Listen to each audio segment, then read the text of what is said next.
ఆరోగ్యంగా ఉండాలంటే మంచి ఆహారం తీసుకోవాలి. అయితే జాగ్రత్తలు కూడా తీసుకోవాలి.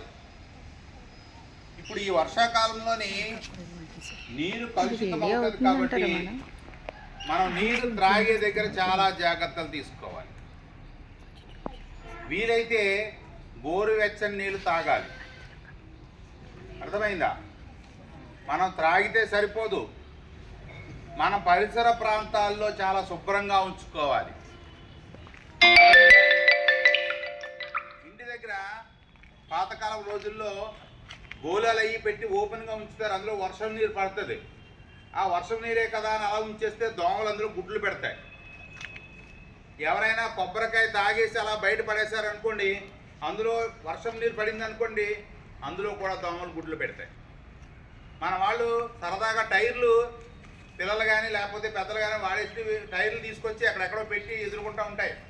కానీ టైర్లో కూడా నీళ్ళు చేరితే అందులో దోమలు గుడ్లు పెడతాయి. తెలుసా? దోమ వల్ల మనకి అనారోగ్యం వస్తుంది. దోమలు కుట్టాయనుకోండి, మనకి డెంగ్యూ, ఇతర వ్యాధులు, దానివల్ల మనం నీరసపడిపోతాం, మనం శరీరంగా ఆరోగ్యంగా ఉండం. ముందు చెప్పినట్టుగా మనకి ఆరోగ్యమే మహాభాగ్యం. మనం ఆరోగ్యంగా ఉండాలంటే ఈ జాగ్రత్తలు తీసుకోవాలి. మరియు మీరు త్రాగే నీరు తప్పనిసరిగా మంచిదై ఉండాలి. ఈ జాగ్రత్తలు తీసుకోవాలి. మనము జాగ్రత్తలు తీసుకోవడంతో పాటు మన స్నేహితులకు కానీ మన ఇంటి పక్కన ఉన్న వాళ్ళకి కానీ తెలియచేయాలి, ఈ విధంగా ఉండాలి, శుభ్రంగా ఉండాలని చెప్పి. అప్పుడే చదువుకున్న వాళ్ళకి చదువుకోలేని వాళ్ళకి తేడా తెలుస్తుంది. అర్థమవుతుందా? మనందరూ చదువుకునే పిల్లలే కదా. అందుకనే సమాజాన్ని బాగు చేసే దిశగా మనం కొన్ని నిర్ణయాలంటే మనము బాగుండాలి, మనతో పాటు ప్రక్కన ఉన్నవాడు కూడా బాగుండాలనే ఆలోచన మనకు ఎప్పుడూ ఉండాలి. అర్థమైందా? ఓకే, శారీరకంగా ఆరోగ్యంగా ఉండడానికి తగిన జాగ్రత్తలు తీసుకుంటారు, సరే. కానీ మానసికంగా మనం ఆరోగ్యంగా ఉండాలంటే బాగా చదువుకోవాలి, పెద్దలు చెప్పినవి వినాలి, క్రమం తప్పకుండా మీ ఉపాధ్యాయులు చెప్పినవి తూచా తప్పకుండా పాటించాలి. ఎప్పటి హోంవర్క్ అప్పుడు రాత్రికల్లా చేసుకొని మార్నింగ్కి ఫ్రెష్గా రావాలి.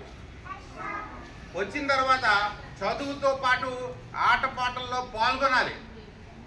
మీరు పాఠశాలలో తప్పనిసరిగా ఆటలు ఆడుకోవాలి. అంతేగాని నిమ్మకుండిపోయి ఏదో మూలలో కూర్చుంటాను, గదిలో కూర్చుంటానని మాత్రం అనుకోకూడదు. గమనించుకోండి, ప్రతి ఒక్కరూ కూడా స్నేహపూరితమైనటువంటి వాతావరణంలో మీరు గడపాలి. మీ ప్రక్కవాడితో మంచి స్నేహం చేయాలి. ఒకరినొకరు స్నేహంగా ఉంటూ ఐకమత్యంగా ఉంటూ మీ ఉపాధ్యాయులు చెప్పింది ప్రతిదీ కూడా ఆచరించి మంచి వాతావరణానికి ఇక్కడ అవకాశం ఉండేలా మీరు చేయాలి. ఈ బడి మీది, ఈ బాల్యం మీది, మీరు ఎదుగుతారు. ఈ పాఠశాలని విడిచి మళ్ళీ హై స్కూల్కి వెళ్తారు. హై స్కూల్కి వెళ్ళేంత వరకు కూడా ఈ ప్రాంగణం అంతా మీది. ఇక్కడ ఎటువంటి అసాంఘిక చర్యలు ఎవరు చేసినా సరే మీ హెడ్ మాస్టర్కి ఫోన్ చేసి చెప్పాలి, మీకు కనబడినా సరే. ఇది మన బాధ్యత. అందుకని మీరందరూ కూడా మంచి వాతావరణంలో ఉండడానికి ప్రభుత్వం వారు ప్రతిదీ కూడా మీకు కల్పిస్తున్నారు. మీకు యూనిఫామ్స్ ఇస్తున్నారు, షూస్ ఇస్తున్నారు, టెక్స్ట్ బుక్స్ ఇస్తున్నారు, మధ్యాహ్న భోజన పథకం కూడా పెడుతున్నారు. కావున అన్ని సదుపాయాలు ఉన్నప్పుడు మనం చాలా చక్కగా చదువుకొని తల్లిదండ్రులు ఏ బాధ్యతతో ఆ బాధ్యతని నెరవేర్చడానికి మీరు సిద్ధంగా ఉండాలి. ఉంటారా సిద్ధంగా? Okay, good, thank you. అదే మన మండలం విద్యాశాఖ మొత్తం మండలానికి అందరికీ కూడా క్లోజ్ చేసేయండి.